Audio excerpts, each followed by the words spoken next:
Should I read it straight away? No, just gavel to take the seats. Order. Order.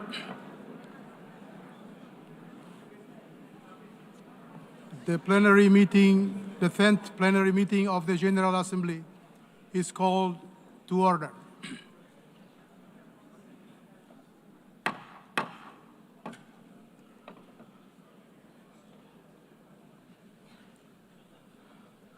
The Assembly will continue its consideration of Agenda Item 8 entitled General Debate. The Assembly will hear an address by His Excellency Benjamin Netanyahu, Prime Minister of the State of Israel. I request protocol to escort His Excellency and invite him to address the Assembly.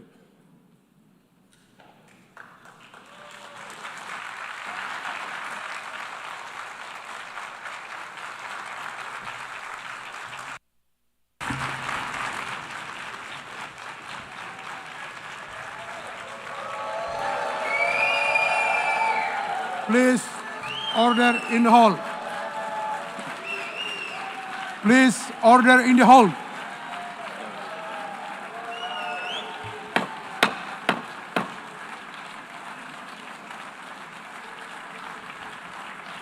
Please, order in the hall.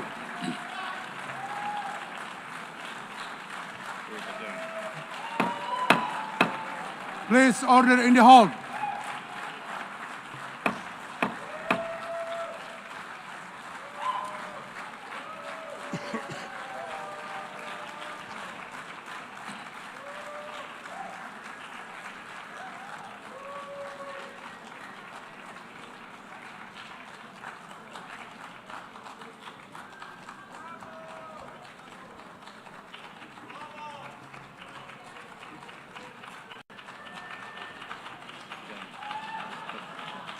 Please, order in the hall, and please be seated.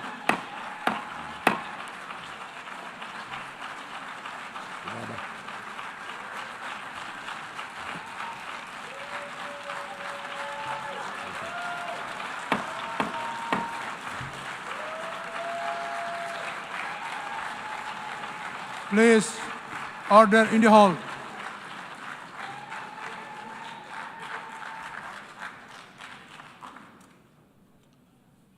Mr. President, the families of our dear hostages languishing in the dungeons of Gaza, ladies and gentlemen,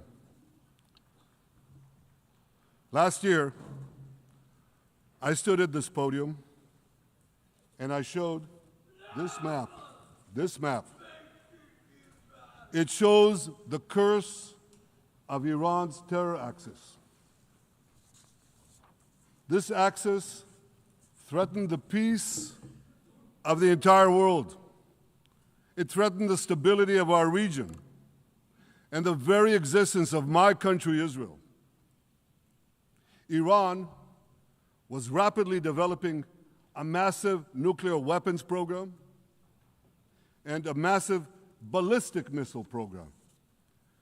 These were meant not only to destroy Israel, they were meant also to threaten the United States and blackmail nations everywhere. From Gaza, Yahya Sinwar dispatched waves of Hamas terrorists. They stormed into Israel on October 7th and committed acts of unspeakable savagery. From Lebanon, Hassan Nasrallah had launched thousands of missiles and rockets at our cities, terrorizing our citizens. In Syria, the murderous dictator Assad hosted Iran's forces, tightening a noose of death around our throats. In Yemen, the Houthis launched ballistic missiles at Israel while choking global trade at the mouth of the Red Sea. So what's happened over the past year? We've hammered the Houthis, including yesterday. We crushed the bulk of Hamas's terror machine. We crippled Hezbollah, taking out most of its leaders and much of its weapons arsenal. You remember those beepers, the pagers? We paged Hezbollah. And believe me, they got the message. And thousands of terrorists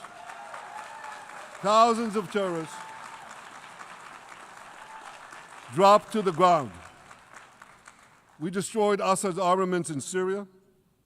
We deterred Iran's Shiite militias in Iraq. And most importantly, and above anything else that I could say to you or that we did in this past year, in this past decade, we devastated Iran's atomic weapons and ballistic missiles programs.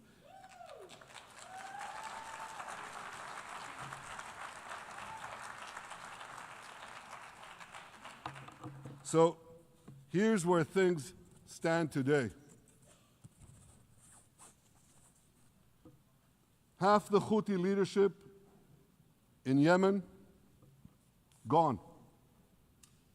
Yahya Sinwar in Gaza, gone.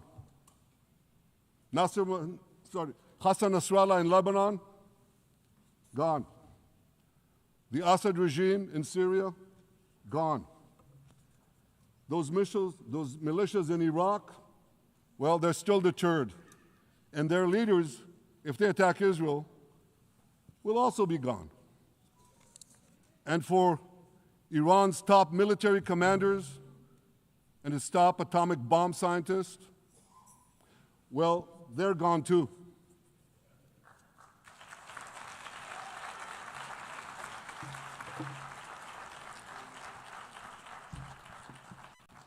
Israel's 12-day war with Iran, which I renamed Operation Rising Lion, that's from the Bible. This 12-day war will go down in the annals of military history. Our daring pilots neutralized Iran's missile defenses and took control of the skies over Tehran. And you saw this. Israeli fighter pilots and American B-2 pilots bombed Iran's nuclear enrichment sites. I want to thank President Trump for his bold and decisive action.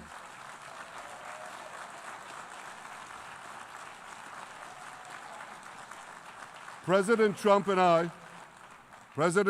I promised to prevent Iran from developing nuclear weapons, and we delivered on that promise.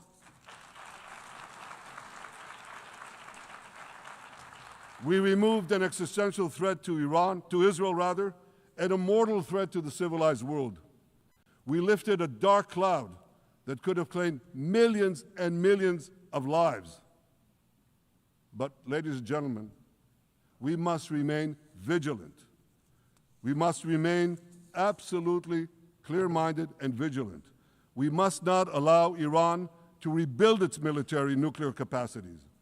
Iran's stockpiles of enriched uranium, these stockpiles must be eliminated.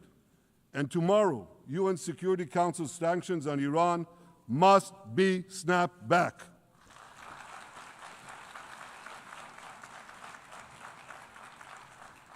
Thanks to the resolve of our people, the courage of our soldiers, and the bold decisions we took, Israel rebounded from its darkest day to deliver one of the most stunning military comebacks in history.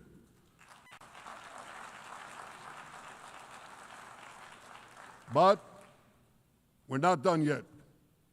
The final remnants of Hamas are holed up in Gaza City. They vow to repeat the atrocities of October 7th again and again and again, no matter how diminished their forces. That is why Israel must finish the job. That is why we want to do so as fast as possible.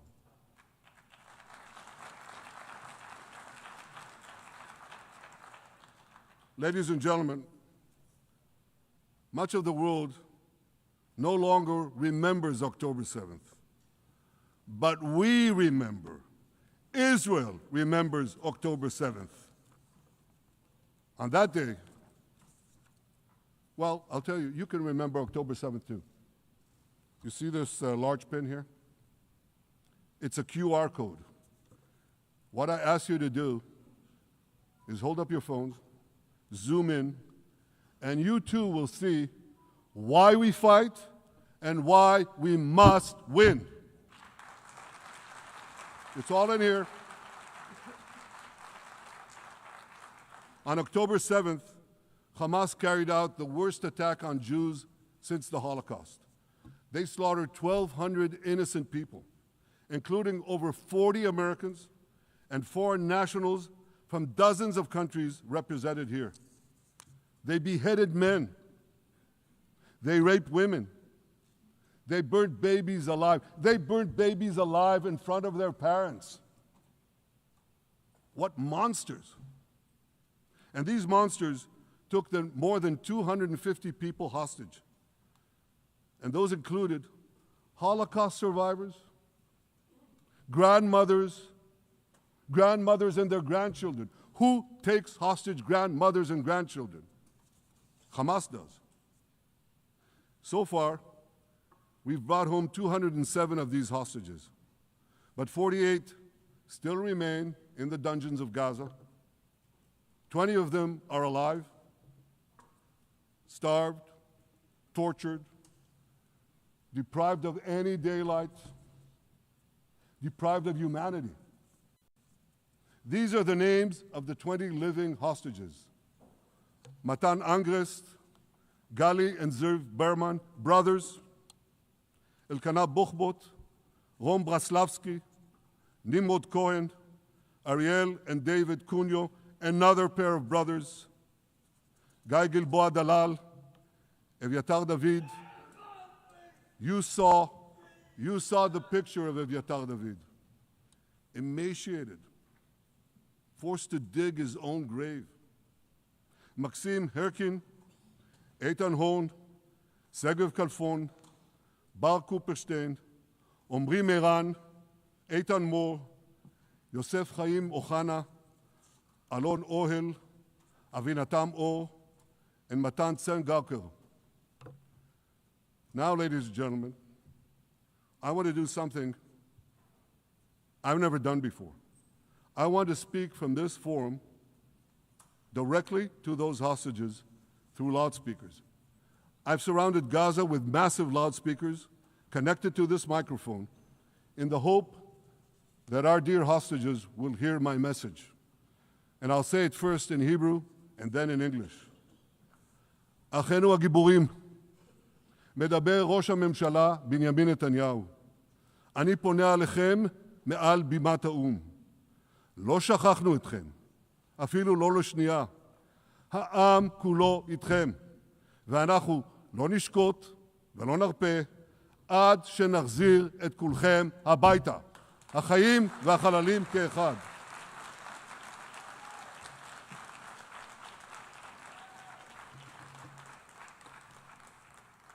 Our brave heroes. This is Prime Minister Netanyahu speaking to you live from the United Nations. We have not forgotten you, not even for a second. The people of Israel are with you. We will not falter and we will not rest until we bring all of you home.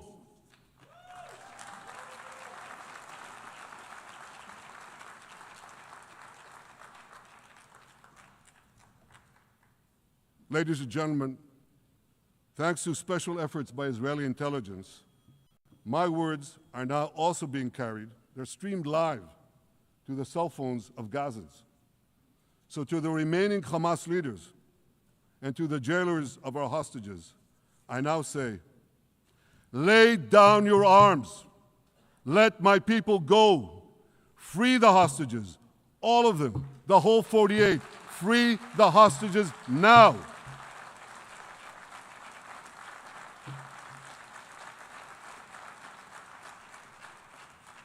If you do, you will live. If you don't, Israel will hunt you down. Ladies and gentlemen, if Hamas agrees to our demands, the war could end right now.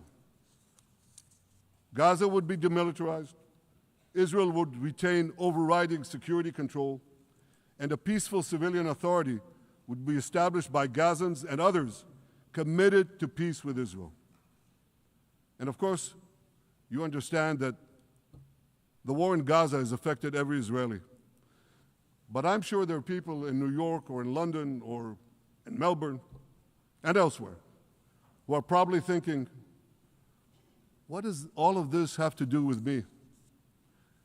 And the answer is everything. Because our enemies are your enemies. So let's do something else. So first at the UN, let's do a pop quiz. And raise your hand if you know the answer. Here's the first question. Who shouts death to America? Is it A, Iran, B, Hamas, C, Hezbollah, D, the Houthis, or E, all of the above? All of the above. Correct, all of the above. Second question. Who has murdered Americans and Europeans in cold blood? Is it A, Al-Qaeda, B, Hamas, C, Hezbollah, D, Iran, or E, all of the above? All of the above. Correct, again. So here's the point I wanted to make. Our enemies hate all of us with equal venom. They want to drag the modern world back to the past, to a dark age of violence, fanaticism, and terror. I think many of you are already feeling in your own societies the radical Islamist surge. You know, I'm sure you do, you know deep down that Israel is fighting your fight. So I want to tell you a secret. Behind closed doors, many of the leaders who publicly condemn us privately thank us. They tell me how much they value Israel's superb intelligence services that have prevented time and again terrorist attacks in their capitals, time and again saving countless lives. General George Keegan, former head of U.S. Air Force intelligence, once said, if the United States had to gather on its own the intelligence that Israel gives us, we would have to establish 5 CIAs. 5 CIAs. This past June, when Israel struck Iran's nuclear facilities, German Chancellor Merz admitted the truth. He said, Israel is doing the dirty work for all of us. President Trump understands better than any other leader that Israel and America face a common threat. He showed the world that when Iran and its proxies murder Americans, take Americans hostage, shout death to America, burn American flags, and try to assassinate the President of the United States, not once, but twice. He showed them there is a price to pay for all that.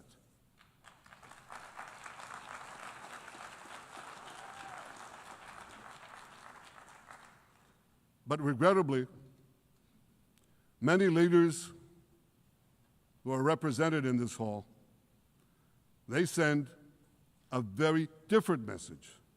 Sure, in the days immediately following October 7th, many of them supported Israel.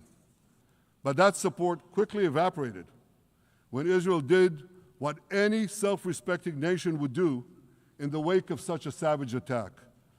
We fought back. Now just imagine, just sit back for a second and imagine an attack against America proportioned to the attack against Israel on October 7th.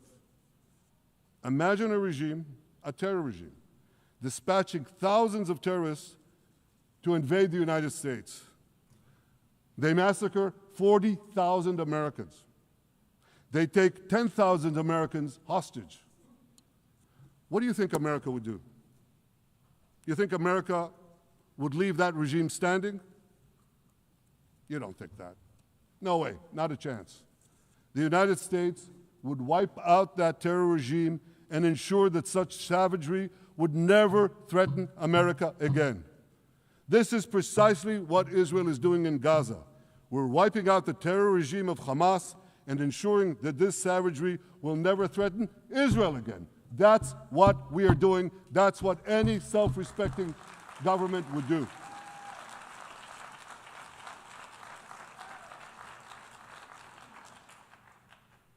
Yet, and it's a yet that I'm sorry to say here, yet over time, many world leaders buckled. They buckled under the pressure of a biased media, radical Islamist constituencies, and anti-Semitic mobs. There's a familiar saying, when the going gets tough, the tough get going. Well, for many countries here, when the going got tough, you caved. And here's the shameful result of that collapse. For much of the past 2 years, Israel has had to fight a seven-front war against barbarism with many of your nations opposing us. Astoundingly, as we fight the terrorists who murdered many of your citizens, you are fighting us. You condemn us, you embargo us, and you wage political and legal warfare, it's called lawfare, against us. I say to the representatives of those nations, this is not an indictment of Israel. It's an indictment of you. It's an indictment of weak-kneed leaders who appease evil rather than support a nation whose brave soldiers guard you from the barbarians at the gate. They're already penetrating your gates. When will you learn? You can't appease your way out of jihad, and you won't escape the Islamist storm by sacrificing Israel. To overcome that storm, you have to stand with Israel. But that's not what you're doing. As the prophets of Israel foretold in the Bible, you've turned good into evil and evil into good. Now I want to drill down on this. Take the false charge of genocide. Israel is accused of deliberately targeting civilians. Ladies and gentlemen, the opposite is true. The head of urban warfare studies, Colonel John Spencer, he's perhaps the world's greatest expert on urban warfare. And he says, Israel is applying more measures to minimize civilian casualties than any military in history. And because we're doing that, the ratio of non-combatant to combatant casualties is less than 2-to-1 in Gaza. That's an astoundingly low ratio, lower than NATO's wars in Afghanistan and Iraq, especially when you consider that Gaza is one of the most densely populated urban areas on Earth. It has hundreds of miles of terror tunnels underground, and it has countless terror towers above ground, and thousands of terrorists embedded in the tunnels and in these towers in civilian areas. If you want to see what measures Israel takes to avoid civilian casualties in this war, just look at what we're doing now in Gaza City, the last Hamas stronghold, one of the two last strongholds. For 3 weeks, Israel dropped millions of leaflets, sent millions of text messages, and made countless phone calls urging civilians to leave Gaza City before our military moves in. At the same time, Hamas implants itself in mosques, schools, hospitals, apartment buildings, and tries to force those civilians not to leave, to stay in harm's way. And it often threatens them at gunpoint if they try to do so. For Israel, every civilian casualty is a tragedy. For Hamas, it's a strategy. Hamas uses civilians as human shields and as props in its sick propaganda war in Israel, against Israel, a propaganda war that the Western media buys hook, line, and sinker. Now, despite Hamas's threats, close to 700,000 Gazans, almost 750,000, have already heeded our calls and moved to safe zones. Now I want to ask you a simple question, a simple, logical question. Would a country committing genocide plead with the civilian population it is supposedly targeting to get out of harm's way? Would we tell them, get out, if we want to commit genocide? We're trying to get them out. And Hamas is trying to keep them in. And this charge is so baseless. The comparison to genocide, wholesale slaughter of populations. What, did the Nazis ask the Jews to leave, kindly leave, go out? Did others, you want me to name all the genocidal leaders of history? Just go one by one. Did anyone do this? Did they say, get out so we can come in? Of course not. So the truth has been turned on its head. Hamas, a genocidal terrorist organization whose charter calls for the murder of all Jews on the planet. This genocidal organization is given a pass. It's barely mentioned.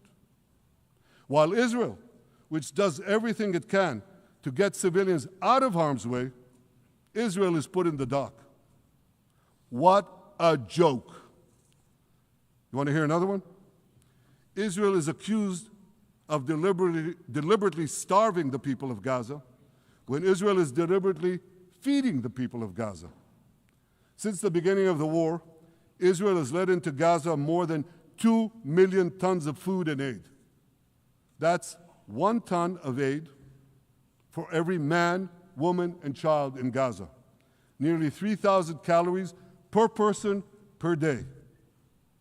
Some starvation policy. If there are Gazans who don't have enough food, it's because Hamas is stealing it.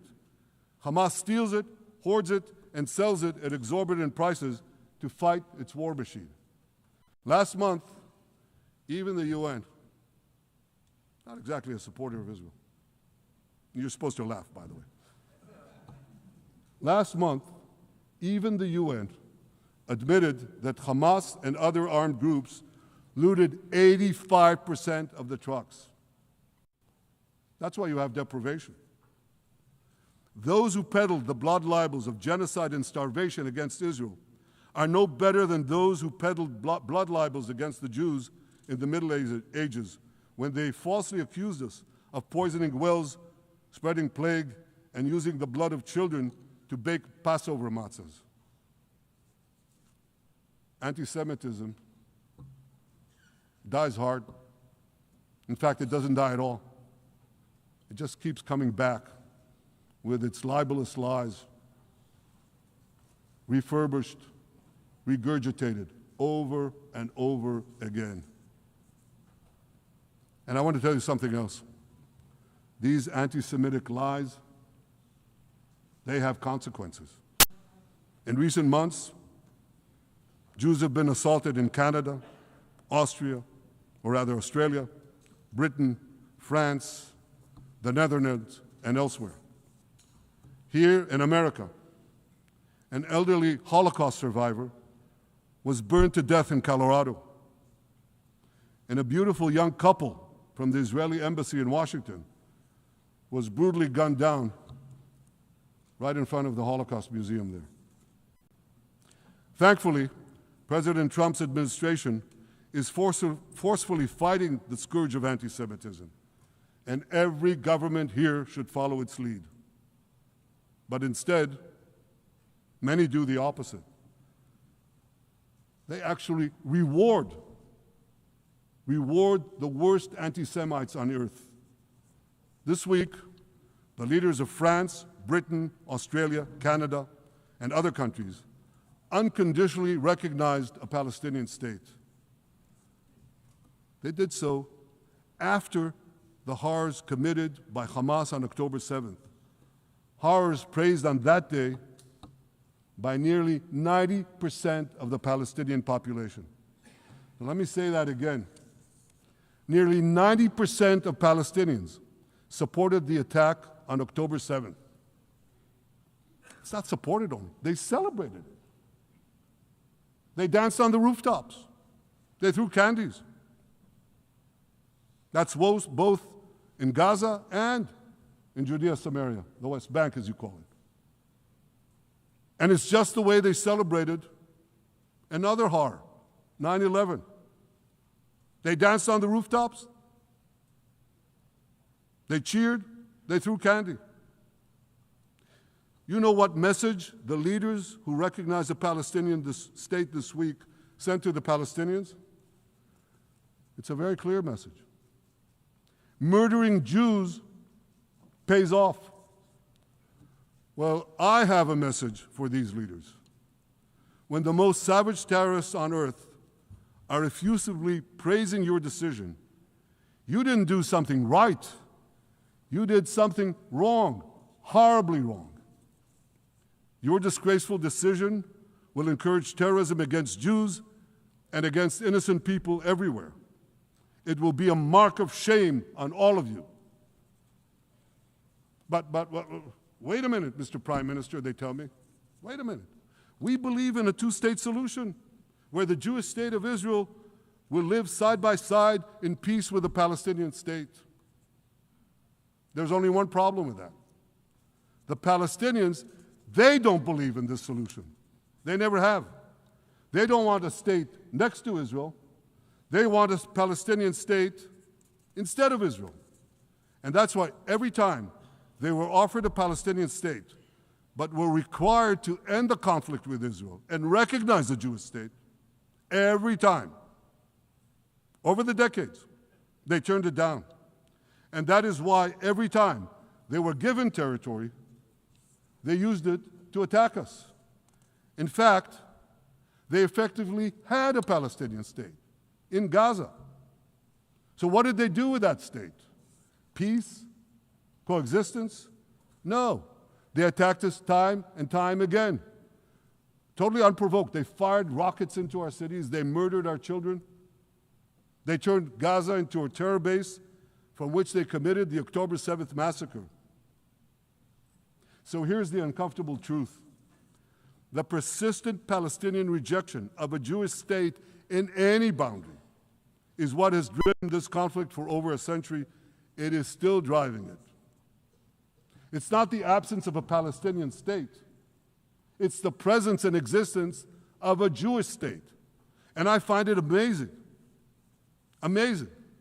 that the foreign chancelleries and the ministries and all those who pontificate about this, and the leaders, how can they not see this basic truth when it is repeated again and again and again ad nauseum? And I want to say something else. This rejection of a Jewish state not only applies to Hamas, it also applies to the so-called moderate Palestinian Authority. You should know that the Palestinian authorities pays terrorists to slay Jews. The more Jews the terrorists slay, the more the Palestinian Authority pays. The Palestinian Authority names its government buildings, its public squares, its schools, after the mass murderers of Jews, which they glorify as martyrs. They pay and glorify not just the killer of Jews, but also killers of Christians. Christians like Taylor Force, an American veteran who was brutally murdered in Israel by Palestinian terrorists. But, that I hear from the Western leaders. They tell me, the PA promised us it will reform. And I know this time, Prime Minister, it will be different. Yeah, right. We've heard these promises for decades. They always promise. They never deliver. Because you see, the Palestinian Authority is corrupt to the core. They haven't held elections in 20 years.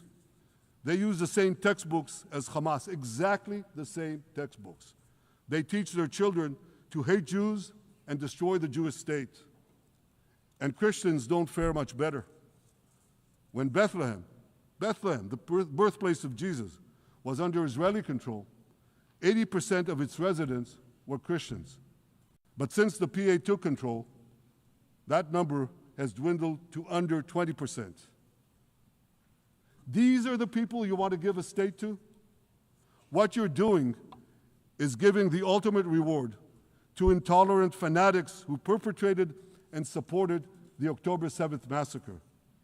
Giving the Palestinians a state 1 mile from Jerusalem after October 7th is like giving Al-Qaeda a state 1 mile from New York City after September 11th. This is sheer madness. It's insane, and we won't do it.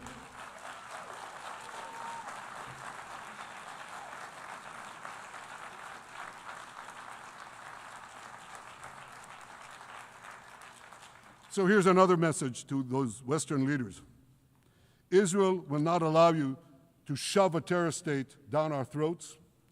We will not commit national suicide because you don't have the guts to face down a hostile media and anti-Semitic mobs demanding Israel's blood.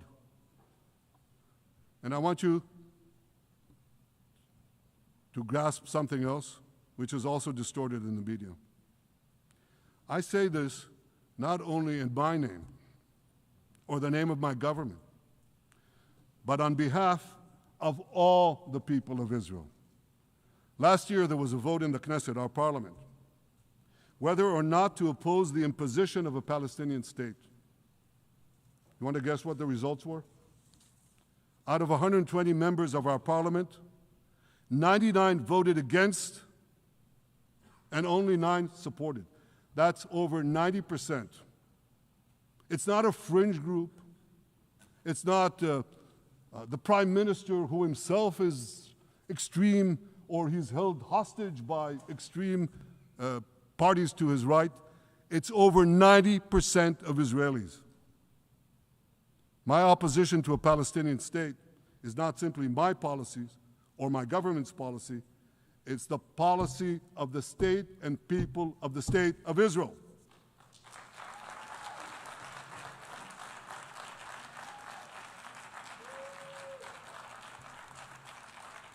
Western leaders may have buckled under the pressure. And I guarantee you one thing, Israel won't. Israel's victories over the Iranian... Thank you, I know you won't too, that's good. Israel's victories over the Iranian terror axis have opened up possibilities for peace that were unthinkable 2 years ago. Take Syria. For decades, the very idea of peace between Israel and Syria seemed unimaginable. Well, no more. Today, we have begun serious negotiations with the new Syrian government. I believe an agreement can be reached that respects Syria's sovereignty and protects both Israeli security and the security of the minorities in the region, including the Druze minority. From the founding of Israel, Jews and Druze have been brothers in arms.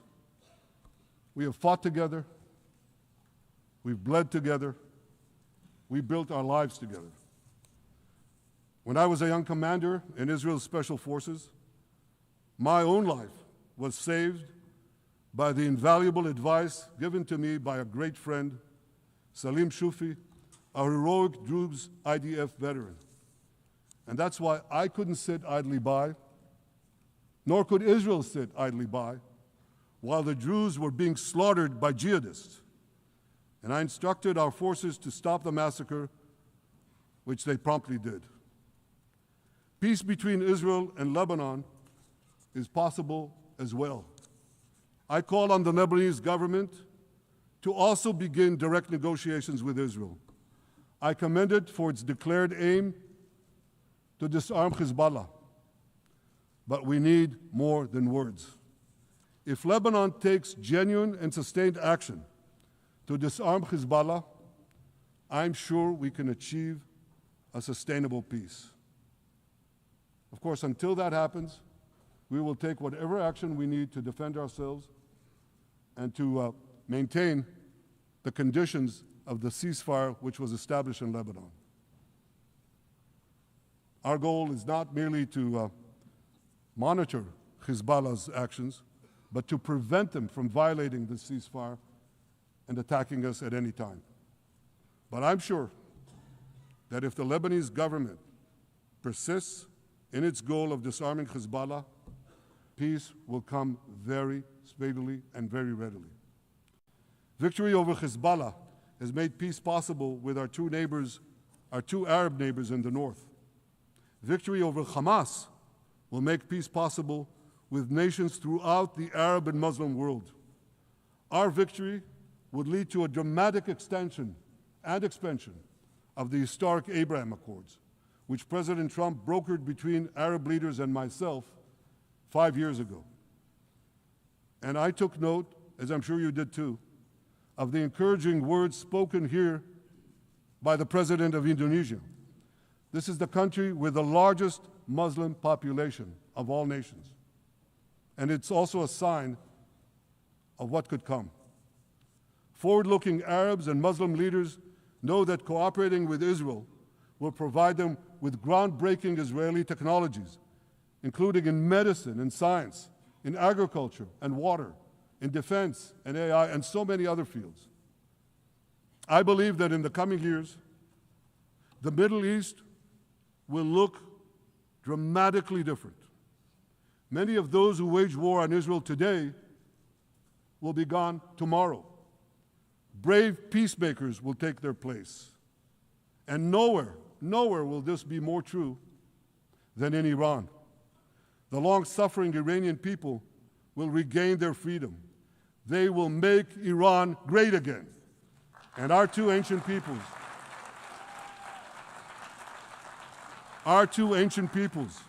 the people of Israel and the people of Iran, will restore a friendship that will benefit the entire world. Ladies and gentlemen,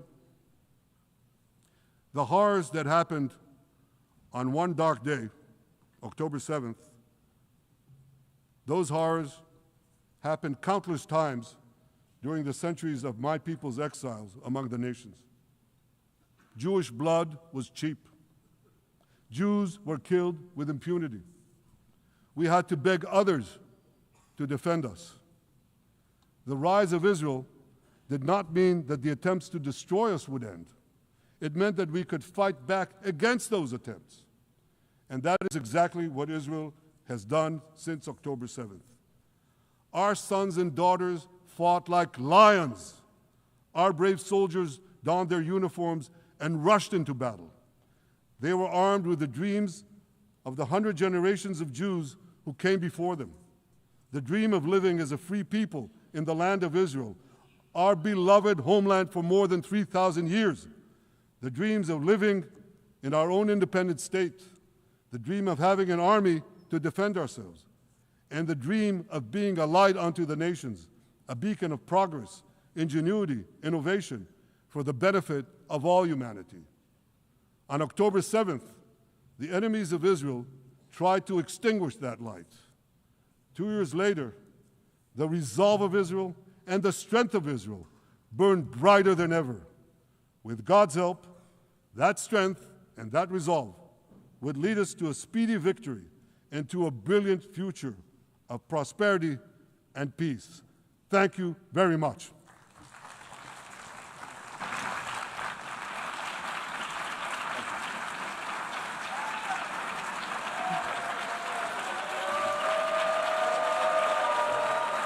On behalf of the Assembly, I wish to thank the Prime Minister of the State of Israel.